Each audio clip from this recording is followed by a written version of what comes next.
Yo, peace, peace, peace. Yo, when we talk about weapons, I mean any type of weapons worldwide. This is one of my favorite weapons. Um, it's known by many names. It's known as the Mbele, the Kapinga. Most people know it as African throwing knives. These things are ridiculous, and you need them in your campaign. Historically, they're found over various parts of Africa, Central Africa, West Africa, Southern Africa, various different types. And the groups that they identify with are known to all be badass. One of the ill things about African throwing knives is like they're big, yo. Like that, I wish there was like more human to knife ratio here in these pictures. But they're good size, like small swords. So like you can use them like as a sword, right? It's a stabbing kind of cutting weapon.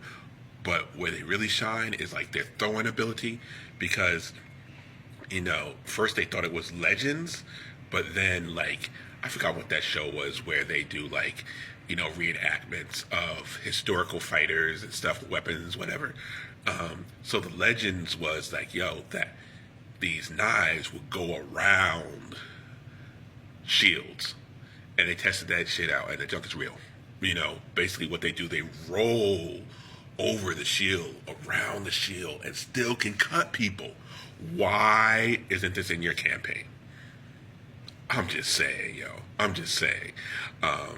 These things are ridiculous, So, like I said, at the end of all this series and everything I'm doing, I'm going to pull up some stats for some of these things. I think I'm almost positive that in the issue of Dragon Magazine, like it's right 180 something, when they did the African weapons, that they had the stats for the throwing knife. I don't remember if I gotta dig in the issues, the archives. I don't remember if they had, the stats, or if they had, it built in there in terms of the ability to go like around shields sometime. Like that's a non-magical function, yet that junk could happen. I don't know if they had that built into the weapon. If not, then need to add that in there. But yeah, the Mbele, you know what I'm saying? The Kapinga, I know it pretty much is the Kapinga. But yeah, I've had characters who've had these, and I've worked with different stats and stuff along the way. But let me see if I can find an official one, and if not, we need to work something up soon, because you need this in your campaign. Like I'm just saying, these African weaponry, yo. I'm telling y'all, broaden your horizon, add more flavor to your game. I'm just saying.